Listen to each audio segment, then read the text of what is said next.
अब ये दुनिया की इज्जत और कब्र की इज्जत क्या है? वो कयामत का दिन बड़ा मुश्किल दिन है।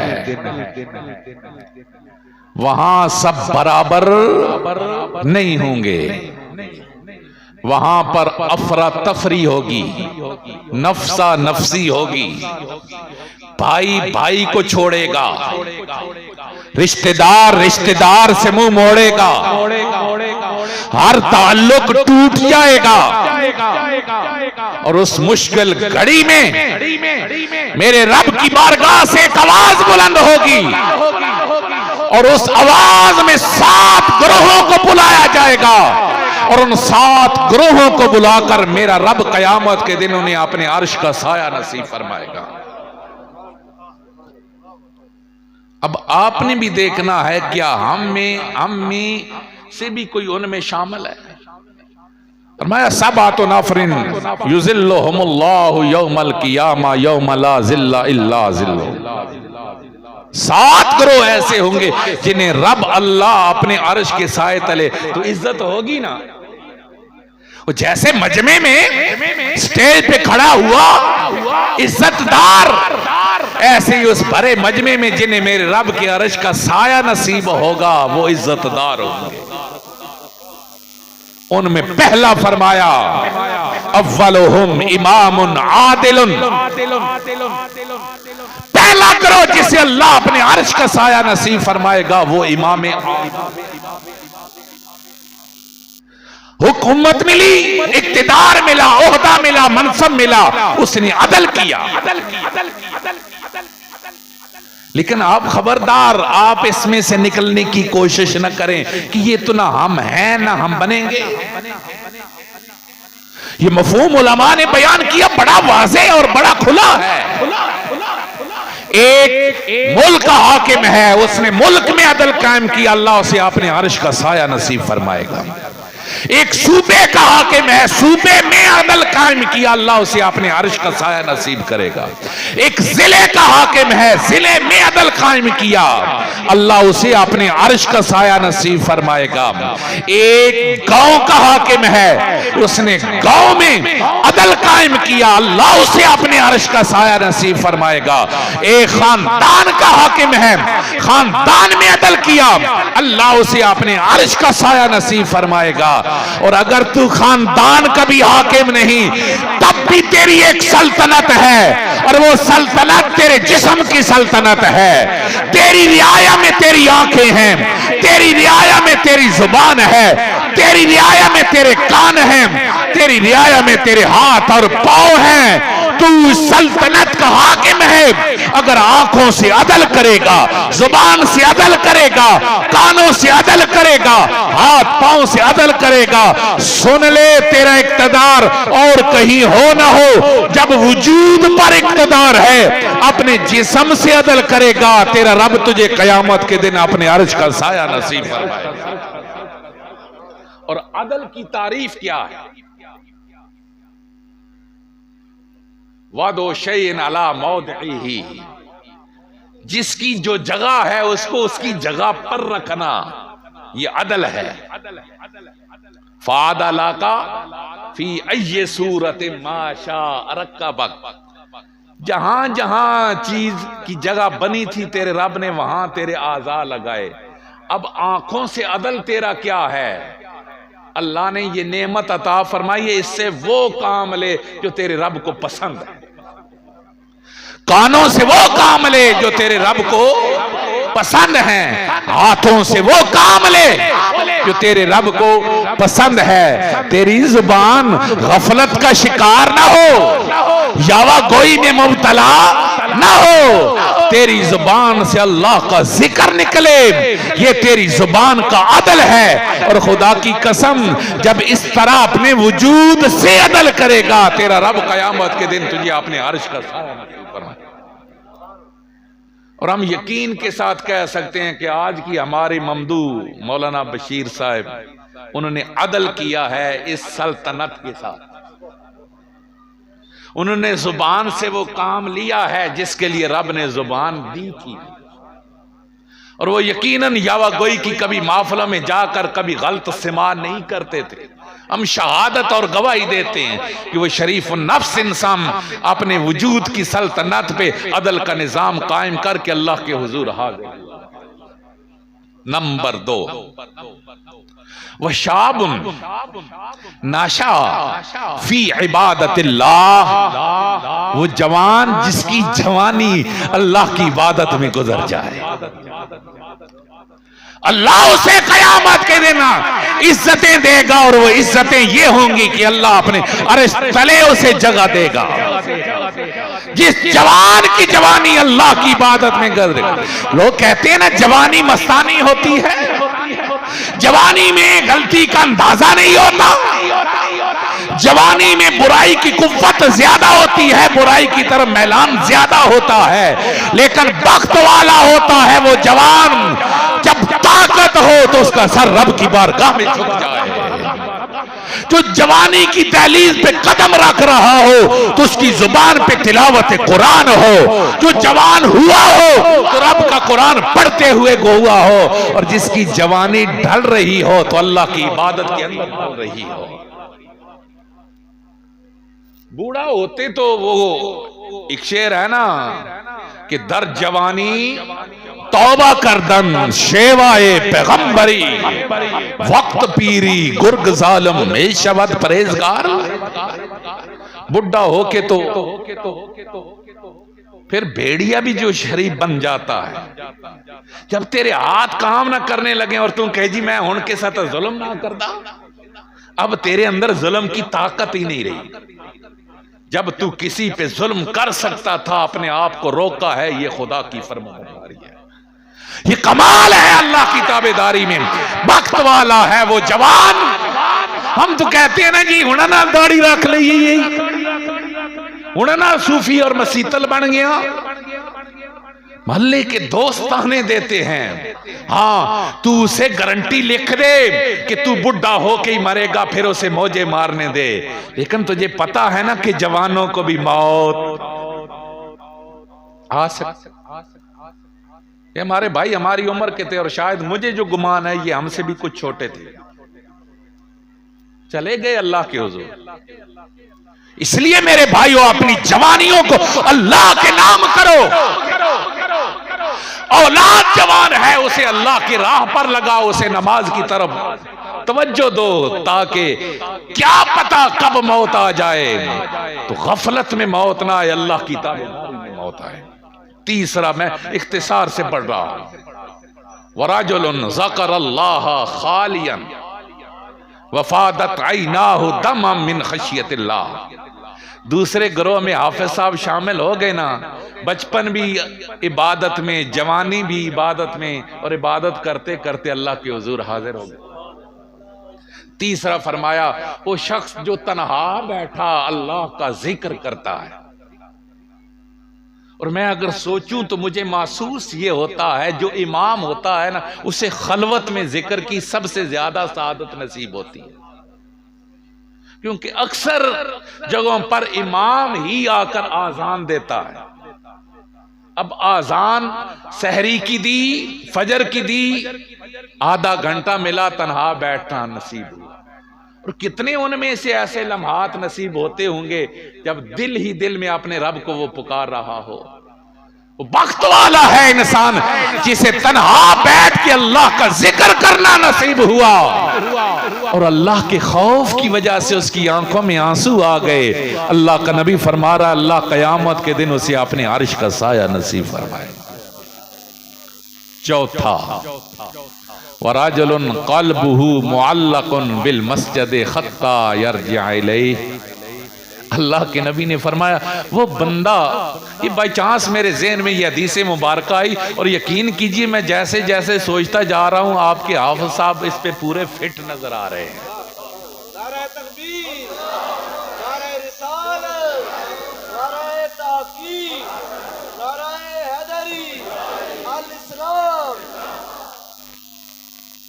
फरमाया वो शख्स जिसका दिल मस्जिद से लटका रहता है, दिल अल्लाह के घर से लगा रहता है।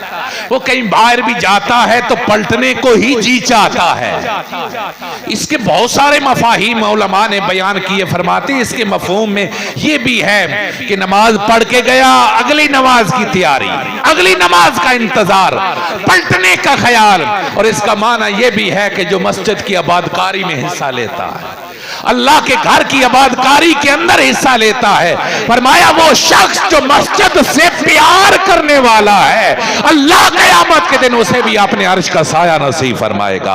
और किसी को प्यार हो न हो, एक इमाम मस्जिद जो होता है उसका सारा उठना बैठना, उठना भी अल्लाह का घर, बैठना भी अल्लाह का घर, निकल के गया तो पलट के आना भी अल्लाह का घर है, उसका रिज़्क़ भी अल्लाह का घर है, उसका सोना भी अल्लाह का घर है, उसका जागना भी अल्लाह का घर है। जिसका जितना ज्यादा वक्त अल्लाह के घर में गुजरता है वो इतना ज्यादा बख्त वाला है। आपके ममदू 28 साल मस्जिद की खिदमत करके गए हैं। हमें अल्लाह की बारगाह में उम्मीद है कि जब कयामत की अफरा तफरी उठेगी, उस अफरा तफरी के आलम में अल्लाह हाफिज बशीर साहब को भी अपने अर्श का साया नसीब फरमाएगा। ये चौथा। और फरमाया पांचवा, वराजुलुन तसद्दक़ बिसदक़तिन फलम तालम शिमालुहु मा आता यमीनुहु, जिसने कोई सदका किया और उसका बायां नहीं जानता कि उसके दाएं ने क्या दिया है, खुफिया सदका अल्लाह की राह। और ये यकीनन इससे तो कोई इंसान मारूम नहीं है। आप देते हैं, आप में से हर बंदा देता है, कभी 10 रुपए दे रहा है, किसी को दे रहा है, लेकिन जितना आप इसको खुफिया रखेंगे इतना ज्यादा ये बरकत वाला बन जाता है। और उलमा ने इसकी थोड़ी वजाहत की है। फरमाते हैं एक है रिफाए आमा और एक है किसी इंसान पे सदका अलग। फरमाते हैं जो रिफाए आमा है वहां एलानियां दो ताकि दूसरों को तरगीब हो जाए। मस्जिद है तो एलानियां दो ताकि आप 1000 दे रहे हैं तो दूसरा भी कोशिश करे कि मैं भी मस्जिद की खिदमत। लेकिन जब किसी फर्द की खिदमत कर रहे हैं फिर महल्ले ना दस्या करो जी मैं उस बीमार होया तो मैं उसने 500 रुपया दिता है। उसकी इज्जत नफ्स ना मजरू करो, उसकी इज्जत नफ्स का ख्याल तू उसकी इज्जत पे पहरा दे, तेरी इज्जत पे पहरा तेरा रब देगा। इसलिए जब किसी गरीब को देखो उसकी इमदाद करो, खुफिया तरीके से करो। फरमाया जिसने सदका किया और उसका दाएं हाथ से दिया और बाएं हाथ को भी खबर ना हुई, अल्लाह कयामत के दिन उस शख्स को भी अपने अर्श का साया नसीब फरमाएगा। और छठा फरमाया वराजुलानी तहाबा फिल्लाह, वो दो बंदे जिन्हां दा आपस में प्यार सिर्फ अल्लाह वास्ते है। कहो यार सुभान अल्लाह। दुआडे मतलब दी तो गल ये है वराजुलाने तहाबा फिल्लाह, वो दो बंदे जिन्हां दा आपस में प्यार सिर्फ अल्लाह वास्ते है। तो क्यों आयो? अल्लाह वास्ते। बहुत सारे लोगों से तो आपका मतलब होता है ना, वो हमें पता है कि डुड्डी फफरा वाला वो जेल में भी जाता है जनाजा पढ़ने मतलब के लिए, इंजी गल है ना। उतो भी फातिहा दरूद पढ़न वैंदा 1000-1.5 लाख भी क्यों? किसी से मतलब है। इस गरीब, इस इमाम, इस खिदमत गुजार से तेरा मतलब नहीं, तेरे दिल का प्यार है। और वो प्यार दुनिया के मफाद के लिए नहीं, अल्लाह की रजा के लिए। वो दो बंदे जिनका आपस में प्यार सिर्फ और सिर्फ अल्लाह की रजा के लिए, दुनिया का मफाद नहीं। आइए कभी कभी अपने इमाम जो होते हैं ना उनके पास बैठा करो, सिर्फ खालिस नीयत से प्यार की गपशप लगाया करो। क्योंकि दूसरी हदीस मुबारका सुने, फरमाया कयामत के दिन एक आवाज उठेगी, ऐनल मुतजालिसून फैया, ऐनल मुतहाबून फैया। कहां है वो लोग जो मेरे लिए आपस में प्यार करते थे? कहां है वो लोग जो मेरे लिए आपस में हम मजलिस हो जाते थे? सिर्फ बैठता है इसलिए कि ये अल्लाह के दीन का खिदमतगार है। अल्लाह कयामत के दिन उन दो लोगों को जमा फरमाएगा, इकट्ठी जन्नत अता फरमाएगा। इसलिए मेरे भाइयों, जिसे देखो, एक बाबा है ना मस्जिद का नमाजी, उससे प्यार कर। चौधरी का प्यार शायद तुझे दुनिया में कहीं थोड़ा फायदा दे जाए, लेकिन मस्जिद के बाबे नमाजी का प्यार खुदा की कसम कल कयामत के दिन तुझे जन्नत में ले जाएगा। इसलिए कुछ प्यार खालिस भी कर लो जिनमें सिर्फ अल्लाह की रजा हो। इमाम साहब से, दीन के तालिब इल्म बच्चों से ये प्यार किया करो ताकि अल्लाह की रजा नसीब हो और अल्लाह उन दोनों को इकट्ठा जमा करके अपने अर्श का साया नसीब फरमाए। और यकीनन आप साहब के साथ आपका प्यार, उनका आपके साथ प्यार, वो अल्लाह की रजा के लिए था। अल्लाह इस प्यार को कबूल फरमाए। तो ये वाकई आप लोग सलाम के काबिल हैं, वरना 28 साल इमाम रखना बड़े हौसले वाली गल जी। वो जी मौलवी साहब दी आज सजी सुथुन थोड़ी उतेरा खबी हेठा ही सन उस्ताद जी ये इमाम नहीं चाहिए। हमारे पास जाते हैं ना, हमारे लगभग तहसील के अंदर 80-90 के करीब इमाम हमारे दारुल के मुतल्लिक है, तो अजीबो गरीब शिकायतें, जैसे पीछे खड़े हुए फरिश्ते। और आप साहब बिल्कुल सादा तबीयत के थे। यकीनन आप लोग सलाम के काबिल हैं जिन्होंने इतना लंबा निभा किया। और वो उड़ारी मारने में भी मौलवी भी देर नहीं लगाते। इधर 12,000 है, उधर 13,000 है जी, सलाम मैं तो उधर चले आऊं। मैं बाप साहब से, अलामा साहब से पूछ ला, आप 17,000 दे रहे। यकीन कीजिए मेरे 4 बच्चे, मैं 12,000 का सिर्फ दूध खरीदता हूं। ये आप तीर ना मारा करें कि हम इतनी तनख्वाह दे देते हैं। मेरी बात समझ रहे हैं? इसलिए सिर्फ कम अज कम, और कुछ ना बचे ना बचे, देते तो हम कुछ भी नहीं है अपने इमामों को, कम अज कम इतना तो जरूर किया कीजिए ना, दिल का प्यार तो दें, एहतराम तो दें। और ये एहतराम जब आप दीन की खातर देंगे तो खुदा की कसम ये एहतराम करना भी जाया नहीं जाएगा। अगर वो जन्नत में जाएंगे तो वो यकीनन आप प्यार करने वालों को भी साथ जन्नत में लेके जाएंगे। और 7वां और आखिरी फरमाया, वराजुलन इद्दाअत व इमरातुन ज़ात जमाल, वो शख्स जिसको किसी खूबसूरत औरत ने बुराई की दावत दी, फ़अबा, उसने इनकार किया, फ़क़ाला इन्नी अख़ाफ़ुल्लाह, और कहा मैं तो अल्लाह से डरने वाला हूं। मतलब ये है, ये एक जुमला और इस्तिआरा है कि जो बुराई करने पर कादिर था और बुराई से सिर्फ माज इसलिए रुक गया कि दिल में अल्लाह का खौफ था। अल्लाह कयामत के दिन उनको भी अपने अर्श का साया नसीब। ये जो इमाम होते हैं ना, इंसान होते हैं, बुराई इंसान होने के नाते बुराई का मादा अंदर होता है, और बहुत दफा बुराई की कुदरत भी हो जाती है। मसलन आपको मैं इसका एक आसान इसका हल बताऊं। अब आप कहें आप साहब को यहां फिट कैसे करेंगे? आप इमाम को पैसे देते हैं मस्जिद के लिए, देते हैं, वो 1000 रुपया वो खाने पे कादिर है, लेकिन इल्ला माशाअल्लाह 99% अल्हम्दुलिल्लाह स्पेशली जो पढ़े हुए आइमा होते हैं वो कभी रुपए की भी खुर्द बुर्द करते नहीं है। उन्हें वो 1000 जेब में गया है, घर की जरूरत भी है, फिर भी वो मस्जिद में दे रहा है, तो कहो ना वो कह रहा है इन्नी यखाफुल्लाह। दुनिया को खबर नहीं है कि मेरे पास मस्जिद का पैसा है, लेकिन वो इसलिए आगे दे रहा है, वरना दफ्तर रिश्वतों से भरे हुए नहीं है, कौन छोड़ता है। लेकिन अगर वो अमानत को अमानतदार तक पहुंचा रहा है तो बात है ना, फ़क़ाला इन्नी अख़ाफ़ुल्लाह।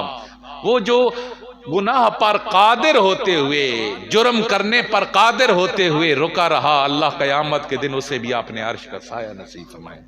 अल्लाह करीम हम सब को, ये जो 7 गिरोह हैं, अल्लाह किसी न किसी गिरोह में हम सब को शामिल फरमाए। यकीनन हम गुनाहगार हैं, लेकिन आपस में मोहब्बत कीजिए, एहतराम कीजिए।